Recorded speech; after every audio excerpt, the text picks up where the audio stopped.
Hi everyone, welcome back. Gina is here again with another piece of abstract media from my series. This is number 54. Today I'm using the bigger journal. It is, yes, 9 by 12 inches. It's acid free, 190 GSM. So I started off using a Pilot pen. I love it. It writes really well. I've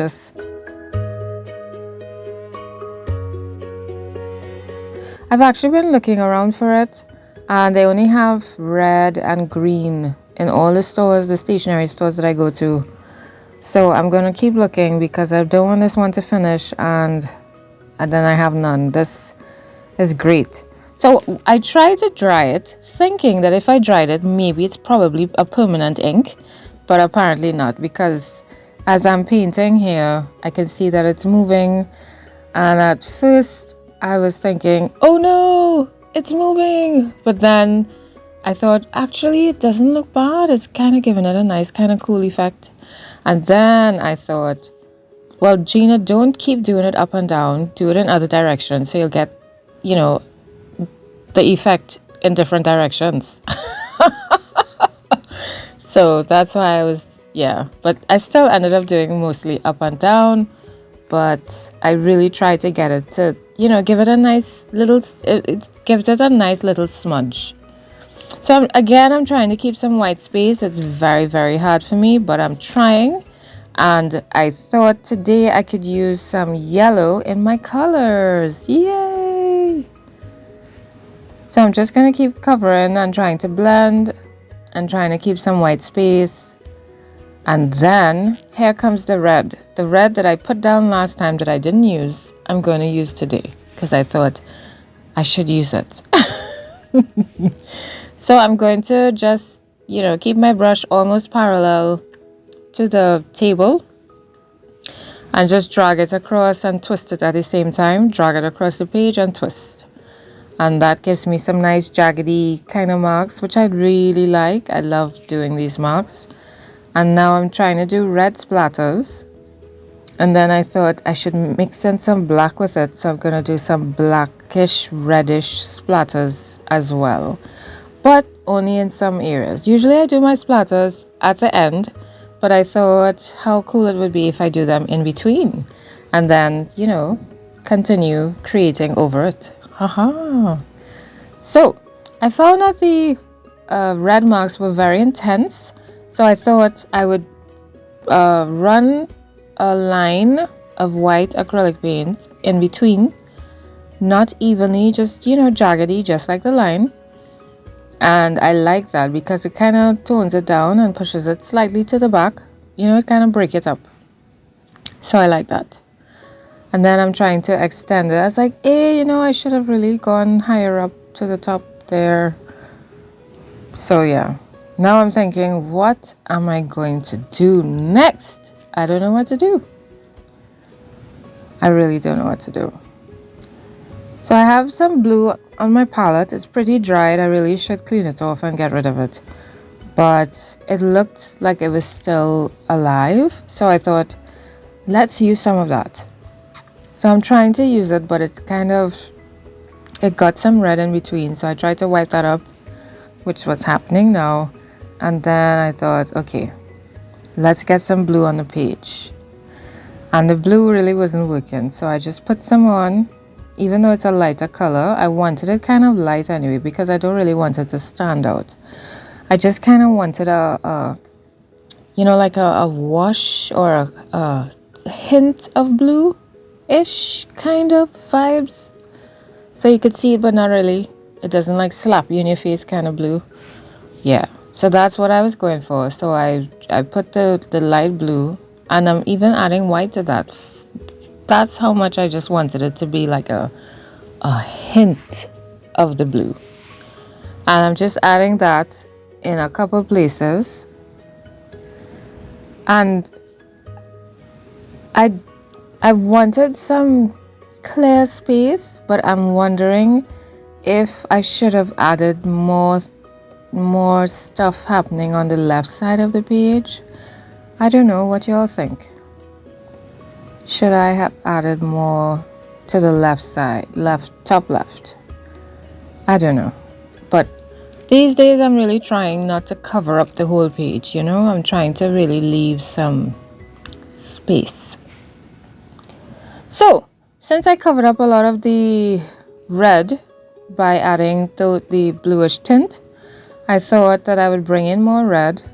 Yes, I know, I keep bringing it back and then pushing it back, but I thought I'd bring it back to the forefront, but different lines, different directions, and then put back the white over it, just so it'll have more interest. So it's good to have some in the back and some in the foreground, kind of thing. Yeah, so this blue stripe thing is a set of I think it's cupcake, it's not the liner, but it's what you would rest the cupcake on. That's what that is. And I just found it was so cool and I could use it in my art, so I bought a little pack. And I found it when I was looking for something, so I rested on my desk and I saw it. I was like, hey, I could use this somehow. So it was just there, and I really wasn't planning to use it on this page. But then I just pulled it in and I thought, hey, yellow and blue looks good together. Maybe I could try it. Yeah, why not? And then I put it there and then I thought, okay, maybe we should give it a red border because there's red on the page and we need to tie it into the rest of the page. And then this burnt, it is literally burnt. It's a song. It's actually a song. I cannot see the name of it, but it's a song. And then I'm bringing in the cloth behind it. That is also what I was testing my leather belt hole punch on. So I put the hole in it. So I'm trying to frame my edges now. That side of it, I don't know if they seal it somehow, so I couldn't fray it. So I just cut off a sliver of it and I was able to shred it a bit. But this song, before I knew about just ripping your edges and adding ink, I honestly didn't know about it before. I actually literally burnt the edges of the paper, and that's how it came out. So I dyed it with coffee and I burnt the edges. So yeah, I really like it. I like the burnt edge look, and I like the burnt edge literally. It's just a matter of containing the burn so that it doesn't devour the entire page that, you're trying to edge. So I thought my circles were disappearing underneath that flower stripe shape thing. So I just put back in some circles, and now I'm adding in some brown. It's actually not brown. I was looking for the brown and I was running out of time, so I actually pulled spun gold. So this is actually spun gold and it has a nice shimmer to it. I don't know if you probably can't see it in the picture, but when it catches the light a certain way, it actually has a nice shine. It's lovely. I've never used it before, so I plan to use it more often. It's lovely. So I thought I should put that on the page because we have the paper, which is brown, and then underneath that with the cloth, it's also brown. So I thought we needed to add some more brown on the page to help it tie in. So I'm just doing that to the top and to the side. And I'm wondering, should I darken it? Should I have used a darker brown? But I like how this looks. So I'm just trying to blend it in as we go along. And I'm trying to darken the top. I felt like the page needed some darkness. Just a touch. It just felt like, okay, we need to get some darkness happening. So here comes the black. I was trying to decide if I should do it, and I just did it. and I couldn't undo it. So now I'm trying to blend the edge of that line because obviously it's too straight. So I'm just trying to blend it in. And then I'm going to spend some time trying to, add black and help it blend. And then I realized there's a lot of water on the page. So I thought, hey, why not do some drips? I didn't think of it. So I tilted my book, and now I'm just going to go through the process of adding water and adding paint and trying to make it look nice and dark, and also trying to help it drip. And then it wasn't dripping the way I wanted, so I kind of tried to guide it along the way, which is what's happening there. So it's a process. Add some water, add some paint, try and add it in the places that I wanted, and just try to guide the drips. And I really didn't feel like blowing my page today, so I'm just letting it fall naturally today.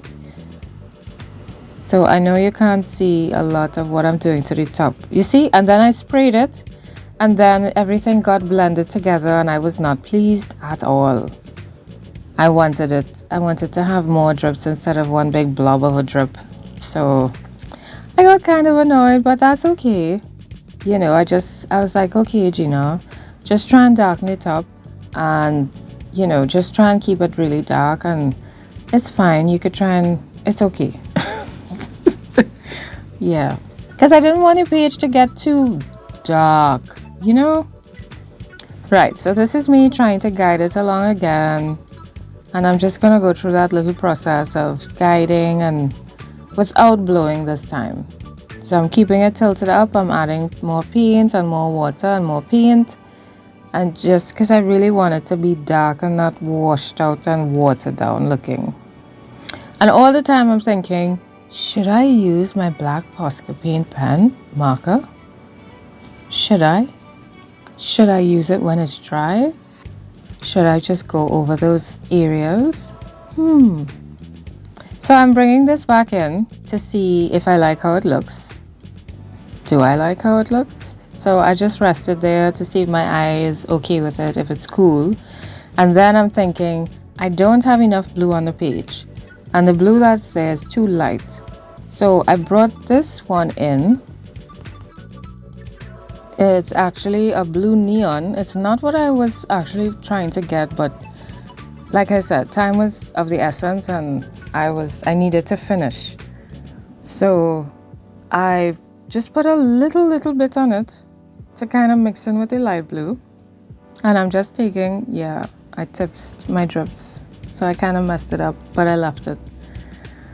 So I'm just putting a little bit, and then I'm using the sponge, the makeup sponge, to kind of spread it and dab it out and kind of blend it in together at the same time. So there will be a nice hint of it, but it's not like the full intense color. Yeah. So I finally decided to stick my focal point down. I thought, this is okay, I like it. This is how it's gonna stay, that's it. And now I'm going to dry my drips, finally. And that, I was thinking, that's it for my page.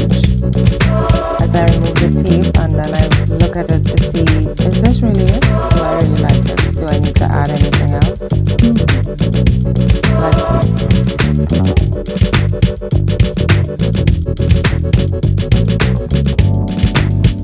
So after I moved it and everything, I thought, hey, look my thread that I didn't use. Let's see.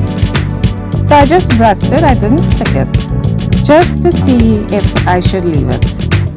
So I haven't stuck it down, it's still there, just tucked in, and I'm trying to decide if to leave it or not, but I think I'll leave it. I think it kind of ties in with the black at the top, What do y'all think? So, I'm looking forward to your comments, and I will see you in the next video. Don't forget, let me know what you think.